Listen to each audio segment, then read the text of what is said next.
Nakatakdang isailalim sa inquest ang kapatid ni dismissed Mamban Tarlac Mayor Alice Guo na si Sheila Guo na ngayon po'y nasa kustudiya na ng National Bureau of Investigation. Kasama niyang mahaharap sa reklamo si Cassandra Leong na sinasabing representative sa PAGCOR ng Lucky South 99 Pogo Hub sa Porac, Pampanga. Ayon sa Department of Justice, sasampahan ng reklamong obstruction of justice at paglabag sa Passport Act si Ong. Bukod dyan, may contempt order din ang Kamara laban kay Ong.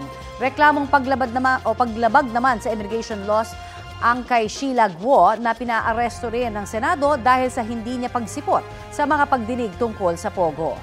Dumating kagabi sa NBI ang abogado ni Ong na si Attorney Ferdinand Topacio at kinukwestiyon kung bakit sa NBI dinala ang kanyang kliyente. Sa House of Representatives daw dapat dinala si Ong dahil Kamara ang nagpa-contempt sa kanya. Gayunpaman, maayos naman daw ang lagay ni Ong. Kahapon ng hapon dumating sina Guo at Ong sa NAIA Terminal 1 sa Pasay matapos i-turnover ng Indonesian Immigration. Ayon sa Bureau of Immigration, noong nakaraang linggo pa sila nakipag-ugnayan sa mga counterpart nila sa Indonesia kaya nahuli sina Guo at Ong. Pinabalik sila sa Pilipinas dahil itinuturing silang undesirable. Mula sa NAIA, dinala sina Guo at Ong sa tanggapan ng Bureau of Immigration sa Maynila para sa processing, booking at profiling. Pina-check up din ang dalawa matapos sumama ang pakiramdam ni Guo. Tsaka sila inilipat sa NBI Detention Facility. Bagong-bagong balita po tayo at haharap sa deportation case ang kapatid ni dating Mayor Alice Guo na si Sheila Guo. Detalye tayo niyan sa ulat on the spot ni Salima Refran. Salima? Connie, ayon nga kay Bureau of Immigration spokesperson Dana Sandoval, nais nilang ipa-deport si Sheila Guo dahil sa undesirability at misrepresentation. Yan ay matapos makumpirmang may Chinese passport si Sheila Guo bukod pa sa kanyang Philippine passport. Zhang Miyer ang pangalang nakasulat sa kanyang Chinese passport. Iba rin ang kanyang date of birth na nakasaad sa kanyang Philippine passport. Ayon sa BI, banta raw ang kanyang pananatili sa bansa sa ating public safety, interest at national security. Naniniwala rin sila na fraudulent o sa maling paraan ang ginamit ni Guo para makakuha ng Philippine passport. Samantala, nakita nga backdoor ang ginamit ni Sheila Guo para makaalis ng bansa. Walang tatak ang kanyang mga passport na lumabas ng Pilipinas, pero may entry siya sa Sabah sa Malaysia. Naniniwala rin ng BI na posibleng ito rin ang ginamit na ruta ni Mayor Alice Guo sa pagpuslit ng Pilipinas. Narito ang pahayag ni Bureau of Immigration spokesperson Dana Sandoval. Sa tingin po natin, same po yung naging procedure. Illegally sila umalis, hindi po sila dumaan sa mga formal na paliparan or airport ng Pilipinas, ng seaport ng Pilipinas. They might have gone out of the country through illegal means without the proper checking and inspections of our CIQ. Connie, alam mo, sumailalim na kagabi sa immigration inquest si Sheila at gumugulong na ang deportation case laban sa kanya. Yan muna ang latest mula dito sa Maynila. Connie. Yes, Salima, itong pinapakita nating video ngayon ay ang immigration inquest ni Sheila Guo kagabi. Tama? Yes, Connie, ang nakikita mo yan yung booking procedure, yan yung pagkuha sa kanya ng mugshot. At makikita dyan, no, yung pangalang nakasulat, Zhang Miyer, hindi yan Sheila Guo. Sa baba nakasulat maliit, aka Sheila Lial Guo. Yan kasi yung nakuhang pangalan dun sa Chinese passport na nakuha rin kay Sheila Guo. Connie. Alright, maraming salamat, Salima Refran. Nakatakas mula sa mga dumukot sa kanya ang isang tourism student sa Maynila. Inaalam kung sino ang mga salarin. Balitang hatid ni Jomar Presto.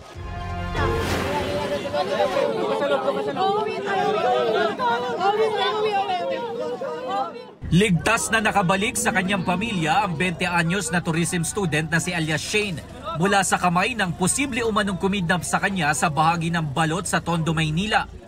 Bago ang insidente, nakita ang biktima na sumakay ng tricycle sa bahagi ng Kirikada pasado alas 9 kagabi. Ayon sa tiyahin ng biktima, nagpahatid si Shane malapit sa isang tulay sa Balot para makipagkita sa isang kaibigan. Pero bigla raw nag-message ang biktima sa boyfriend niya at sa kanyang pinsan. May na-receive kami na message mula sa pamangkin ko na humihingi siya ng tulong. Sinabi niya na tulong, please tulong, may humahabol sa akin. Tawagan mo na si mama.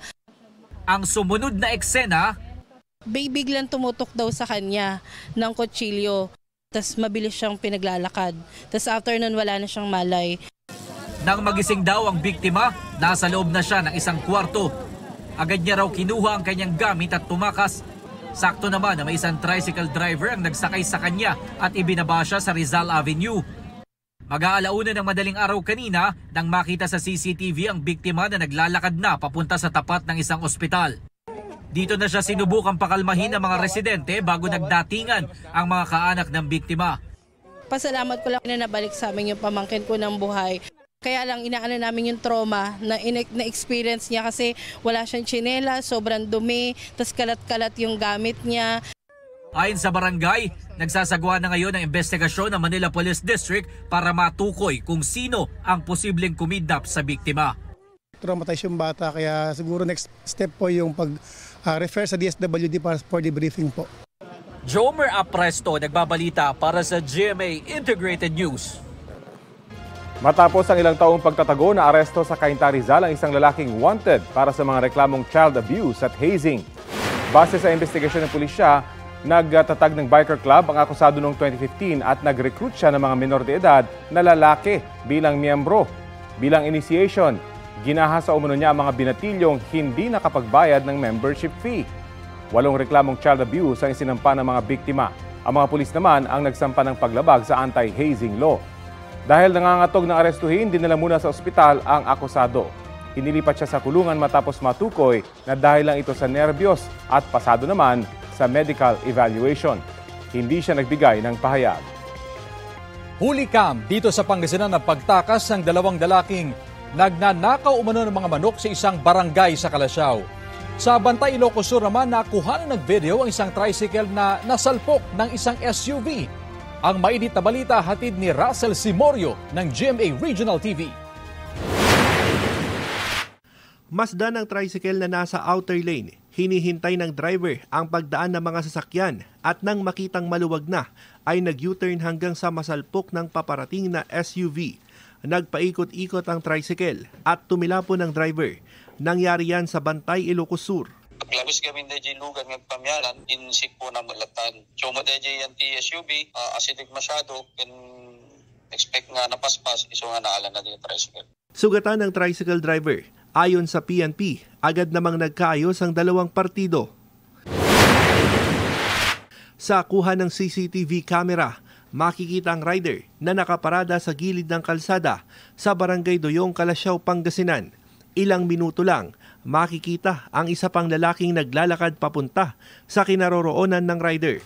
Ang 2, mga magnanakaw pala. 4 na manok ang itinago sa damit ng angkas. Sa sumunod na gabi, muling bumalik ang mga suspect sa lugar. Sa ikalawang pagkakataon, 2 panabong na manok naman ang kanilang nakuha. Hindi naman sila alam na babalik sir yung mga magnanakaw. Kaya nakuhanan sila ulit ng 2 manok. Ayon sa Barangay Council, bumalik na naman sa ikatlong sunod na gabi ang mga suspect pero mabilis nilang pinatakbo ang kanilang motorsiklo nang lapitan sila ng mga nag-iikot na barangay tanod. Ang modus nila madaling araw talaga kasi hindi sila umatake ng gabi, puro madaling araw lang talaga. Kasi baka walang tao tsaka tulog na tulog. Tumangging magbigay ng pahayag ang may-ari ng mga tinangay na manok. Umaasa siyang mahuhuli ang mga salarin. Kita sa himpapawid ang maitim na usok na mula sa isang residential area sa Binyan, Laguna, pasado 2:00 ng hapon kahapon. Hindi bababa sa 20 bahay ang nasunog sa Barangay Santo Tomas ayon sa Binyan City BFP. Napalabas sa mga residente dahil sa nagngangalit na apoy. 21 pamilya ang apektado ng sunog. Wala namang nasaktan. Isang factor po is yung houses po mostly made of light materials and also yung weather conditions din po kasi bandang hapon na po yung nangyari kaya medyo malakas po yung hangin ng panahon na yun. Tinitignan na ng mga investigador ang posibleng electrical short circuit sa isa sa mga bahay.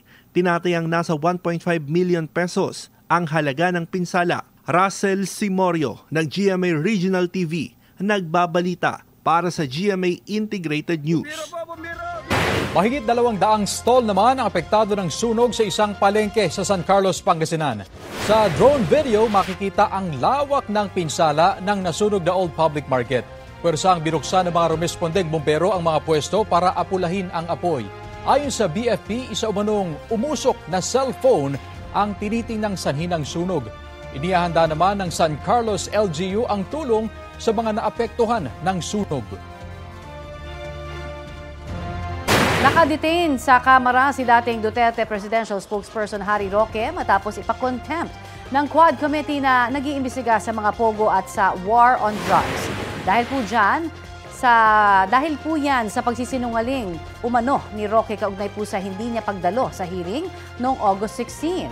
Ang idinahilan ni Roque noon, may hearing siya sa Manila Regional Trial Court. Pero batay po sa certification na nakuha ni Kabayan Party List Representative Ron Salo mula sa Manila RTC, wala namang hearing si Roque noong August 16. August 15 daw pumunta sa korte si Roque. Nanindigan si Roque na hindi siya nagsinungaling at honest mistake daw ang nangyari. Sarado raw ang Kongreso tuwing Biyernes kaya akala niya noong August 15, Huwebes ang pagdinig tulad ng mga nakaraang hearing. Tinawag niyang political harassment ang 24 oras na pagpapadetain sa kanya sa Kamara. Update po sa Sinalake na Scam Hub sa Parañaque, arestado ang halos 70 dayuhan. Kabilang dyan ang 59 na Chinese at 4 na Malaysian. Mula naman Myanmar, Indonesia at Vietnam ang iba pa. May 32 Pinoy ring inaresto. Ayon sa NCRPO, pumasok bilang empleyado ng kumpanya ang isa nilang deep penetration agent para kumalap ng impormasyon. Nagpapanggap daw na lisensyadong pogo ang kumpanya pero napag-alaman na wala itong lisensya at permit mula sa PAGCOR at Securities and Exchange Commission. Sasampahan ng mga inaresto ng reklamong paglabag sa Cybercrime Prevention Act at Securities Regulation Code. Sinisikap pa namin kunan ng pahayag ang may-ari ng gusali kung saan nag-ooperate ang sinasabing Scam Hub. Tugma raw sa mga CCTV footage na nakalap ng National Bureau of Investigation ang resulta ng isinagawang behavioral analysis kay Sandro Mulak na nagsasabing dumaan siya sa isang traumatic incident. Balitang hatid ni Oscar Oida. Sa mga kuha ng CCTV noong July 21, 2024, makikitang 4:39 ng madaling araw, lumabas ng kanyang kwarto si Sandro Mulak. Hanggang sa makatawid sa katabing hotel. Maya-maya pa, nag-elevator siya paakyat ng 7th floor hanggang makarating sa kwarto kung nasaan sina Richard Cruz at Jojo Nones bandang 4:48 ng madaling araw.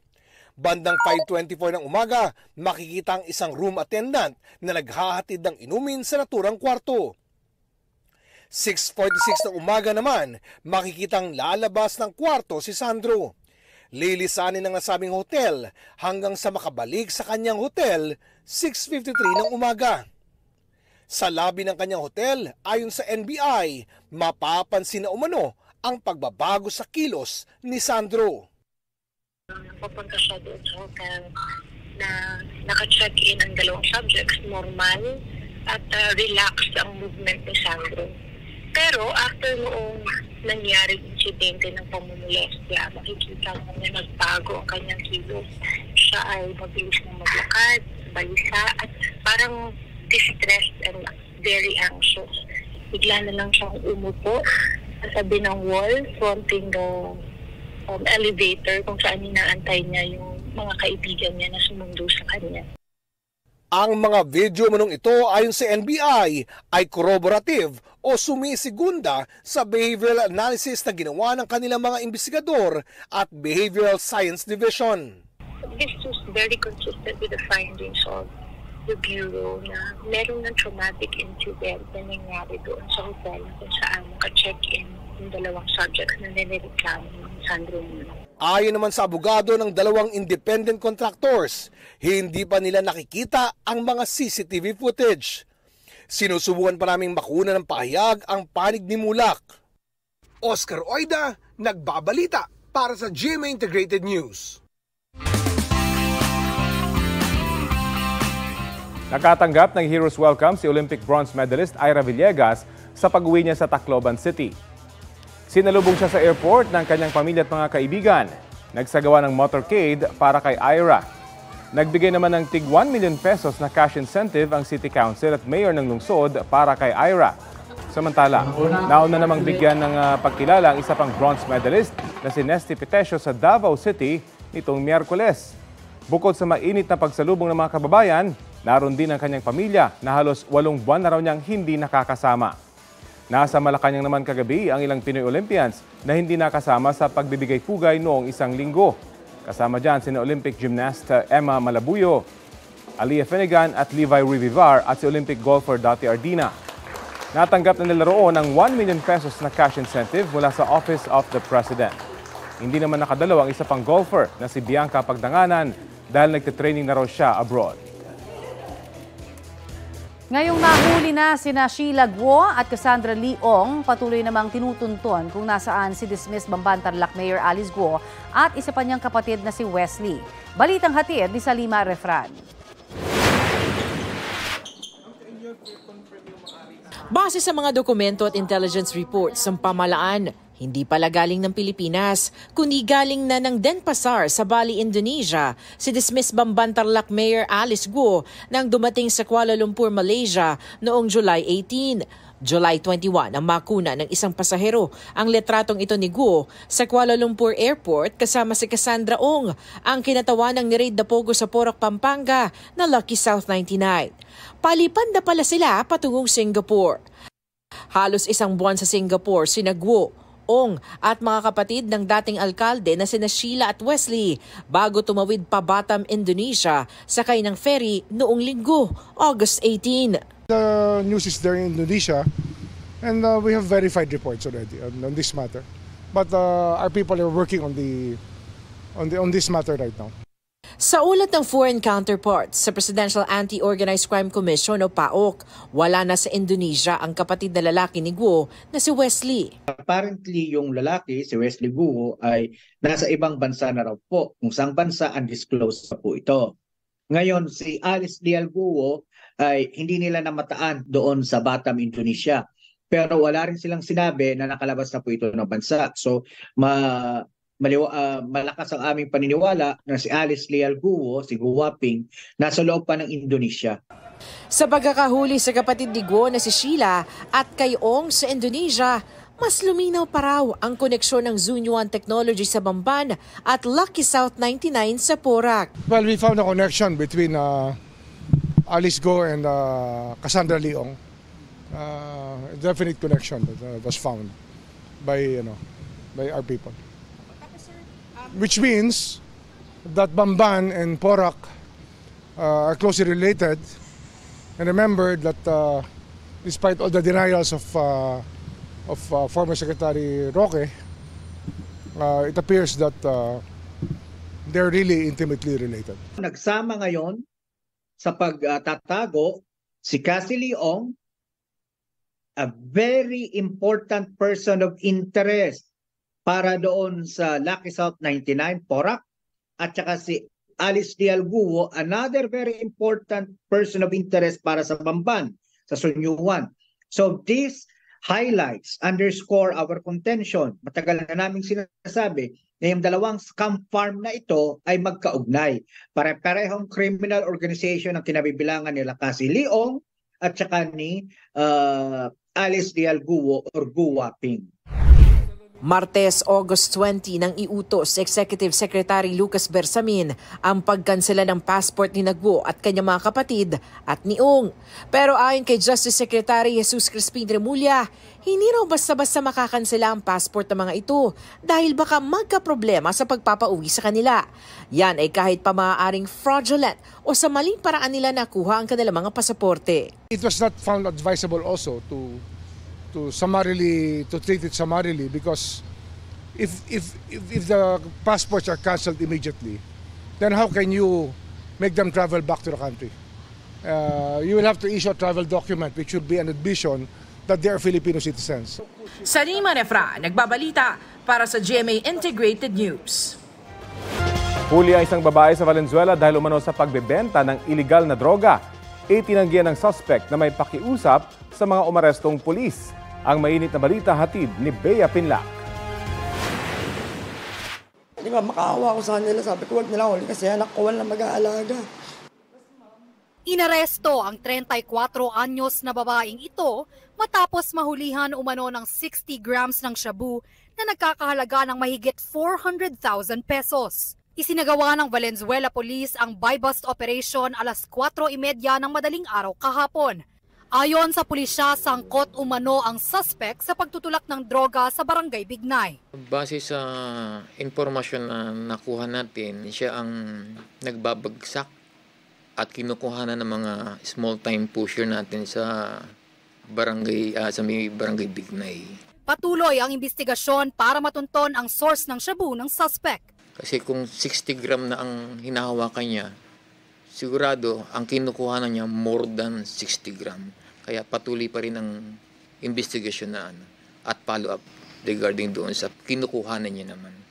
Nauna na raw inaresto ang kapatid at boyfriend ng suspect dahil din sa illegal na droga. Giit niya, hindi siya sangkot dito. Nagtataka ko bakit ako nandito, ma'am. Wala naman po kung ano talaga. Nalulungkot po kasi naisip ko wala po mag-aaral sa ano ko. Ako lang po talaga mag-aaral. Nahaharap ang suspect sa reklamong paglabag sa Comprehensive Dangerous Drugs Act of 2002. Bea Pinlac, nagbabalita para sa GMA Integrated News. Ito na ang mabibilis na balita. Bistado sa magkahiwalay na buy-bust operation sa Cainta, Rizal ang 3 lalaking nagbebenta umano ng illegal na droga. Sa Barangay Santo Domingo, 5 pakete ng hinihinalang shabu ang nasabat sa lalaking 23 anyos. Nagkakahalaga raw ito ng mahigit 100,000 piso. Aminado ang suspect sa krimen. Sa isa pang buy-bust, magkapatid na lalaki naman ang naaresto. Nakumpiska sa kanila ang mahigit 80,000 pisong halaga ng umano'y shabu. Umamin din sa krimen ang isang suspect. Itinanggi naman ito ng kanyang kapatid. Abot sa 600 gramo naman ng hinihinalang shabu ang nasabat sa magkakahiwalay na operasyon sa mga lungsod ng Dasmariñas at Bacoor sa lalawigan ng Cavite. 8 drug suspects ang arestado. Mahaharap sila sa reklamong paglabag sa Comprehensive Dangerous Drugs Act of 2002. Wala silang mga pahayag.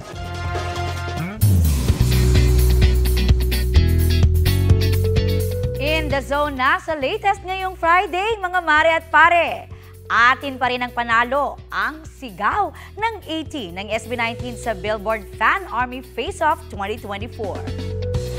Back-to-back win na yan para sa fans ng P-Pop Kings. Wagi ang 18 sa 32 fan armies na nagtapatan. Kabilang ang Swiftie si Taylor Swift sa semi-final round. Sa final voting naman, pinataob nila ang Navy fans ni Rihanna. Trending of course sa X ang pagkakapanalo ng 18.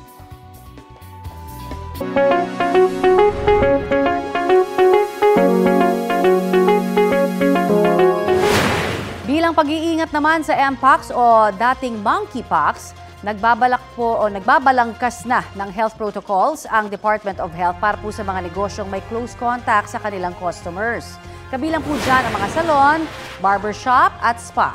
Sa panayan po ng Super Radio DZBB kay Assistant Health Secretary Albert Domingo, walang mawawala kung magsusuot po ng gloves at face masks ang mga empleyado. Anya, nananatiling prioridad ang kanilang kalusugan para maipagpatuloy rin ang operasyon ng mga establishmento. Samantala, naghayag na ng intensyon sa World Health Organization ang ating gobyerno para makakuha po ng smallpox vaccines na ginagamit ng ilang bansang panlaban sa Mpox. Sa ngayon, wala pang supply ng bakuna kontra Mpox sa Pilipinas. Ayon sa DOH, inuuna ang buhos ng bakuna sa Africa kung saan may krisis na dahil sa sakit. At kaugnay po ng balitang yan, ilang kaso nga po ng Mpox ang naitala na rin sa mga karatig bansa nating Singapore at Thailand. Makakausap po natin si DOH spokesperson ASEC Albert Domingo. Magandang umaga at welcome po sa Balitang Hali. Magandang umaga, Connie. Magandang umaga sa lahat ng mga nanonood at nakikinig sa atin. ASEC, sa inyo pong projection, kailan kaya magkakaroon ng supply ng bakuna kontra Mpox ang Pilipinas?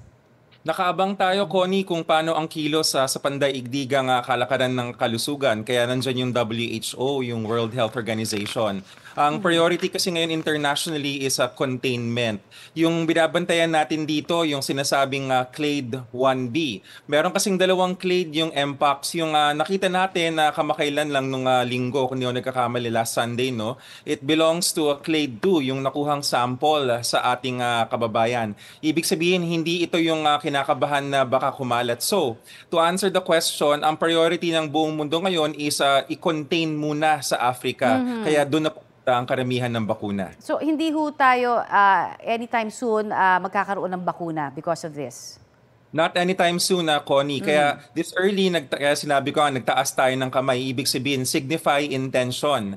Sa listahan ng WHO, sa listahan ng mga bansa, nakapila na tayo. Kasi pag nagbago na yung global strategy at sinabi we move to vaccination, nakalista na tayo. Okay. May naitala na rin pong kaso ng Mpox sa karatig bansa nating Singapore at Thailand. Ano ho ang nakikita ninyong kaibahan at epekto po nito sa atin dito sa Pilipinas? Diyan tayo, medyo nababahala, Connie, dun sa natala sa Thailand. No? Kagabi pumutok yung balita niyan. We had to verify at mukhang yung Clade 1B na sinasabi nga nating binabantayan nakarating sa Thailand. Thailand is only 3 hours away by plane from us. We are not saying na matakot tayo sa Thailand. Magaling ang mga Thai pagdating sa public health. Kaya tayo ay nagmamatsyag kung paano nila kinocontain ito. So we can also do the same when it will reach us. At narinig niyo po ng tama ang sinabi ko, when it reaches us, kasi it's only a matter of time, especially given the interconnectivity of nations today. At yung pong variant na yon ang mabilis makapangawa. Yes, Connie, we call it clade ha. Don't confuse it with variant. It's a different term. So clade. Yung clade na yon, ang hindi siya actually kaya hindi ko rin masagot na maayos yung 1B kasi yung sinasabi ng WHO, yung clade 1B under observation pa siya. There is a chance it could be mild, but there is also preliminary observations dun sa Africa na mas mabilis siyang makahawa. But still, through close contact. I see. Pero habang wala pa ho tayong bakuna kontra Mpox dito sa Pilipinas, ano na ho ang paghahanda o kaya adjustments ho, no, na ginagawa ho ng Health Department para makontrol yung paglagana po nito? Yes, over this past week, Connie, and even up to now, no, habang naka-break ang lahat, tuloy-tuloy yung mga Viber messages, no, yung mga experts nag-a-advise sa atin. Nakita kasi natin na yung ating kaso nung last Sunday, hindi siya parang COVID-19 na sa emergency room lumitaw or nakita. Nagpunta siya sa isang dermatologist, which sabi nga natin, mukhang sila na yung magiging new warriors, new defenders natin pagdating dito sa Mpox. Kasi sakit siya sa balat, nakikita yung sintomas sa balat. So, ka-meeting natin doon na there was a representative from the Philippine Dermatologic Society and many other experts in infectious diseases. Andyan lagi yung mga infectious disease specialists. At napag-usapan, paano ba yung magiging referral networks at paano natin papadaliin at gagawing convenient ang pag-test para sa Mpox para mas maraming matest at malaman at matulungan na mag-isolate kung kailangan. I see. At maiba naman po ako, no, kaugnay naman po ito sa pagbabantay natin sa kaso po ng dengue na siyang tumataas din po ngayon. Posible ho bang magdeklara ng dengue outbreak sa buong bansa na? Hindi tayo magde-declare ng nationwide dengue outbreak. Nung nakita ni Secretary Ted last, I think Monday or earlier this week, no, sabi niya mukhang outbreak levels. When we reviewed the data together with the Secretary, napansin ni Sec, meron palang 3 rehiyon na hindi mataas o hindi tumataas yung bilang ng kaso. Ang mga rehiyon na to, yung Soc-Sargen, Region 12, Zamboanga Peninsula, Region 9, saka Bicol, Region 5. So inaalam natin kung ano kaya ang sabihin na nating secret kung bakit nila napapababa or hindi napapataas sa mga rehiyon na yun yung bilang ng dengue. Our suspicion is yung community control, meaning ang paglinis ng sabay-sabay, ang pagsigurado na walang pinagpupugaran ng lamok, and yung information campaigns malakas. So we're checking into that. Kaya hindi pa tayo magde-declare ng national outbreak. At ano hong nakikita nyo namang dahilan doon po sa mga areas na talagang tumataas pong patuloy yung dengue cases? Nakadagdag din ho ba dyan na tag-ulan po tayo, no? Parang rainy season, marami hubang mga areas kaya na hindi nalinisan? That's correct, Connie, no? Ang dengue kasi ay isang seasonal na sakit, no? Pagka talagang bumuhos ang ulan, tubig kasi yung dala ng ulan at doon naiipon at nagkakaroon ng kitikite. Nakikita ko sa monitor ngayon yung mga lamok. So pagka nagkaroon tayo ng kitikite, magiging dengue yan kasi pag lumipad na yan at naging lamok, taglay na nila, kukuha sila ng dugo sa isang taong may dengue, pagkagat nila sa kabila, hawa na. So talagang kailangan yung clean up campaigns natin para wag tayong dapuan ng lamok. Wala ho tayong nakikita ngayon na pwede hong vaccine, no, na po pwedeng pumasok sa bansa para ho sa dengue kaya? Meron tayong naka-apply na isa sa Food and Drug Administration at inaantay natin ang findings ng FDA. Pag sinabi nila nga safe and effective at nagbigay sila ng go signal, then we can consider rolling it out. Maraming salamat, ASEC Albert Domingo ng DOH. Salamat. Arestado ang isang babae sa Iloilo City na gumagawa raw ng aesthetic services kahit hindi lisensyadong doktor. Sa Basilan naman, mas pinaigting ng mga otoridad ang pagbabantay sa mga lugar na may insidente ng rido o away pamilya. Ang maiinit na balita hatid ni Alan Domingo ng GMA Regional TV.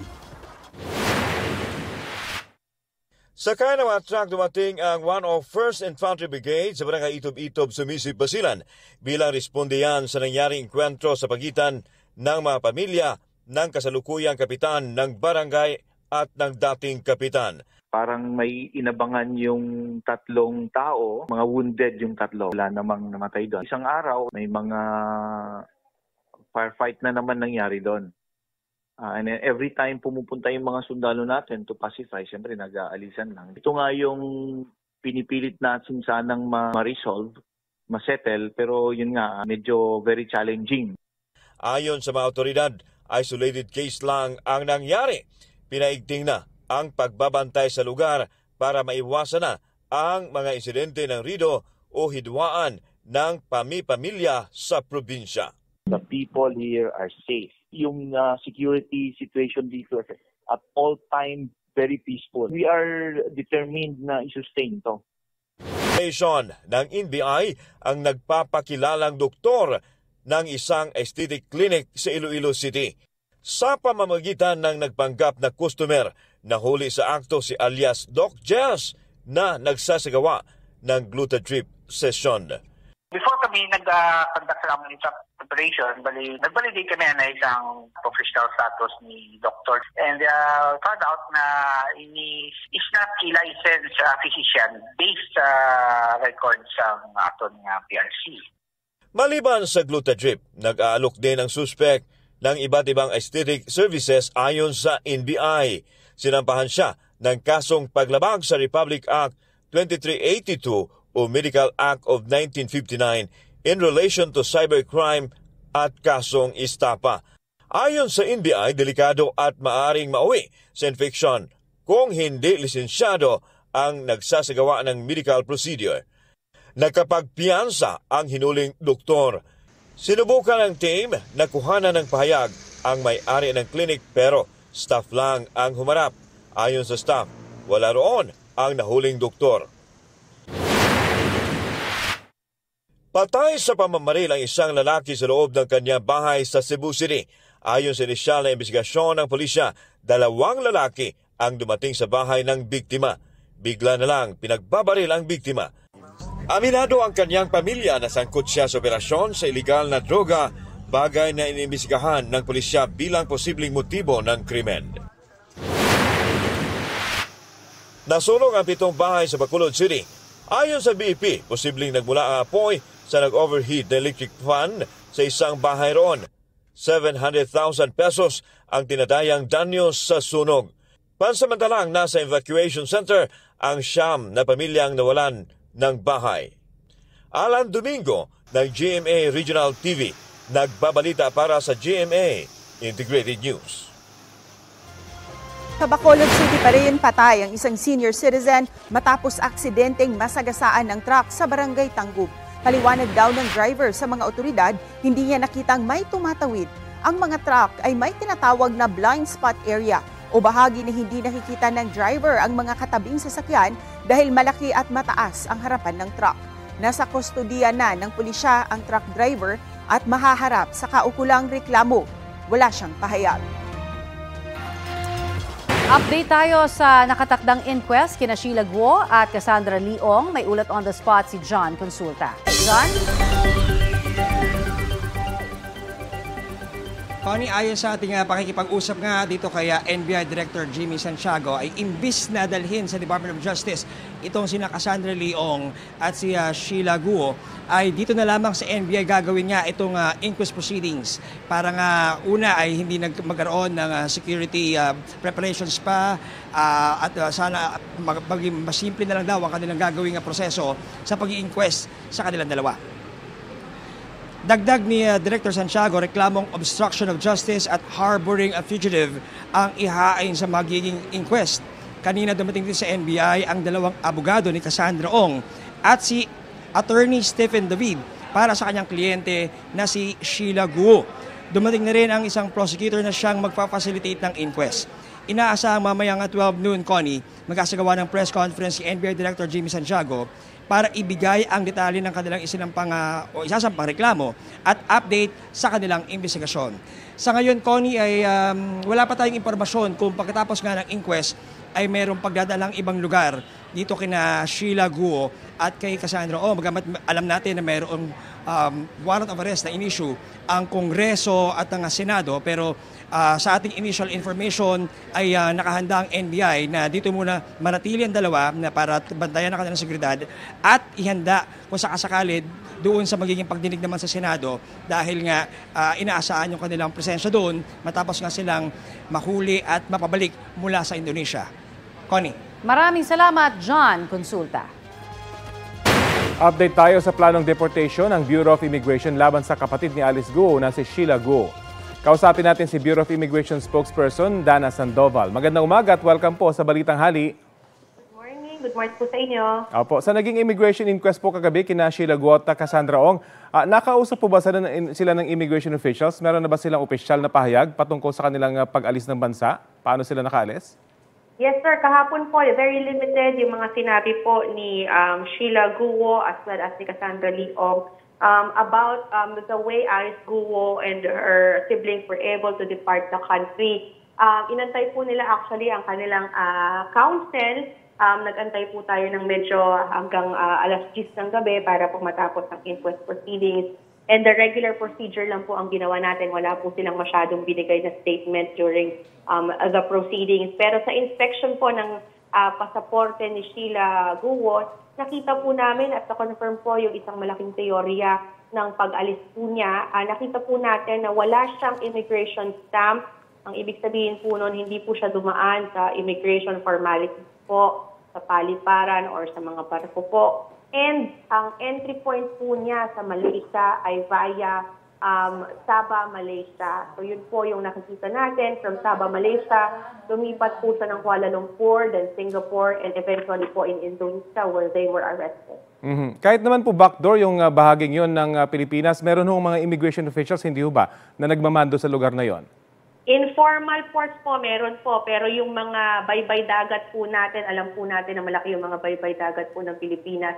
Wala pong immigration presence doon sa area, and this could have been abused by these individuals para magpuslit po papunta sa ibang bansa, illegally. Inamin po ba nila to that extent na ganun nga yung ginawa nila, ma'am? Sa ngayon po, Sir Rafi, hindi pa po sila nagsasalita about the manner that they have departed the country. But they were turned over po to the NBI after ma-inquest natin si Sheila. Si NBI naman po, merong mga karagdagang final na kaso sa kanilang dalawa. And kasama po dyan yung investigation on how they were able to depart sa Philippines. Ito pong Chinese passport ni Sheila Guo, may record po bang BI kung kailan ito huling nagamit? Sa atin pong records, hindi pa nagagamit itong Chinese passport niya. Ang pangalan po niya is Zhang Nier.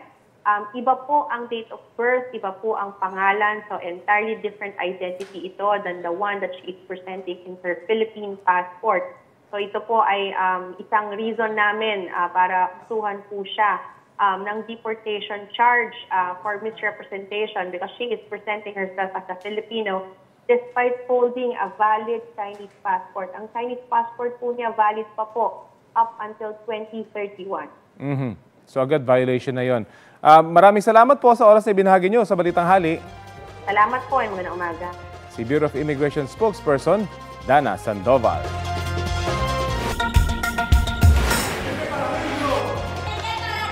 Nakaupo sa railing ng balkonahe ng gusaling yan sa Alicante, Spain, ang isang bata. Maririnig po ang ilang residente na sumisigaw para bumalik sa loob ng ang bata. Maya-maya, isa hong trabahador doon ang sumagip sa biktima matapos marinig ang kanyang pag-iyak. Turista raw roon ang bata at kanyang mga magulang.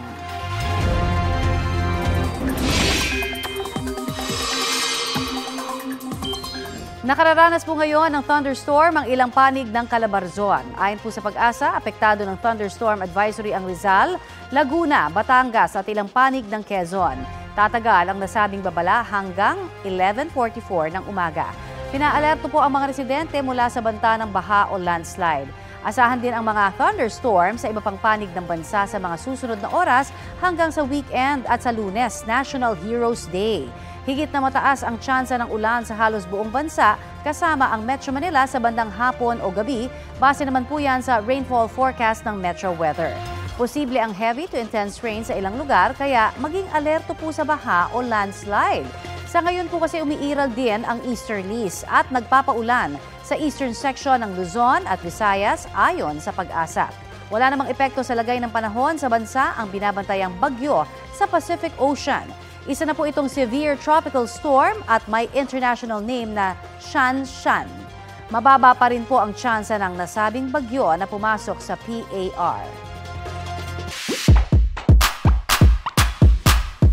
Nahukay ang isang diamond sa Botswana na may timbang na halos 2,500 carats. Yan na raw ang pangalawang pinakamalaking diamanteng nahukay sa buong mundo. Kasunod ng Cullinan Diamond na nahukay sa South Africa noong 1905 at naibenta sa British Royal Family. Natagpuan ang world's second biggest diamond ng isang Canadian company sa Carrow Mine, kung saan maraming naglalakihang diamante na rin ang nakuha noon. Wala pang malinaw na detalye kung ano ang gagawin at magkano ba ang diamante. Pero ayon sa gobyerno ng Botswana, kaya nitong mapalakas ang ekonomiya ng bansa kapag naibenta na ito. Wow na wow! Long weekend, kaya inaasahan po na maraming magbabakasyon tulad na lamang sa Baguio City. Kaya naman mula po sa City of Pines, ito na po ang ulat on the spot ni Jasmine Gabriel Galban ng GMA Regional TV. Jasmine!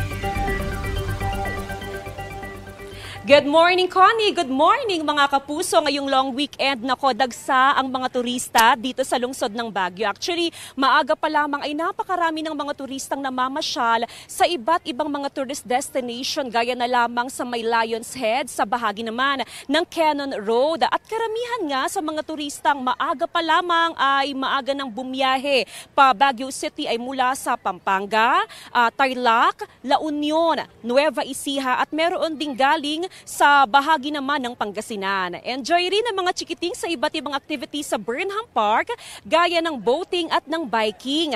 May ilan naman na naglatag na lang sa Burnham Park at ine-enjoy ngayon ang malamig na panahon sa Baguio City na nasa 18.4 degrees Celsius. Inaasahang mas marami pang turistang dadagsa ngayong weekend. Mahigit 300 na tourist police ang nakadeploy para matiyak ang safety ng mga turista. Samantala, Connie, pinag-iingat ng Baguio City Police Office ang mga turista sa iba't ibang modus ng kawatan at bagamat holiday ay umiiral pa rin po ang number coding scheme. Connie? Maraming salamat, Jasmine Gabriel Galban ng GMA Regional TV. Nailigtas na ang 23 Pinoy na tripulante ng MT Sunion na inatake ng grupong Houthi sa Red Sea ayon sa Department of Migrant Workers. Hey, nakatakutan natin. Kuha yan ng isa sa mga tripulanteng Pinoy matapos ang pag-atake sa barko. Kwento niya, naglalayag sila mula Iraq papunta sa ng Greece nang sila'y paulanan ng bala. Tinira rin daw ng misal ang barko kaya nagkasira-sira at pinasok ng tubig. Hindi na raw nakaandar ang kanilang makina. Inako ng grupong Houthi ang pag-atake sa MT Sunion at sa isa pang barko sa Red Sea at Gulf of Aden. Inaayos na raw ng DMW, DFA at OWA ang pagpapauwi sa mga tripulanteng Pinoy. Arestado ang isang lalaki sa Sinai, Ilocos Sur dahil sa pagnanakaw ng kambing. Nag-report sa pulisya ang may-ari nang mapansin niyang nawawala ang isa niyang alaga. Natukoy ang suspect matapos matunto ng isang residente na pinagbentahan ng kambing sa halagang 1,500 pesos. Binawi ng mga pulis ang kambing at naibalik na sa may-ari. Aminado naman ang 20 taong gulang na suspect sa krimen.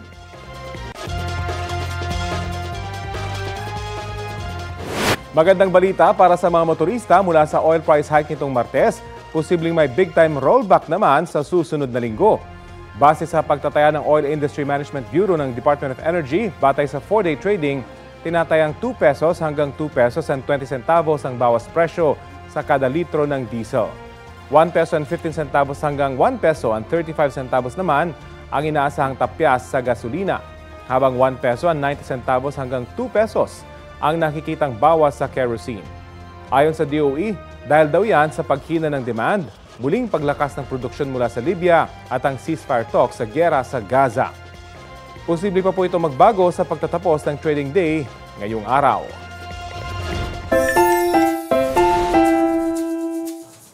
Pambaong good vibes po muna tayo para sa long weekend, mga kapuso.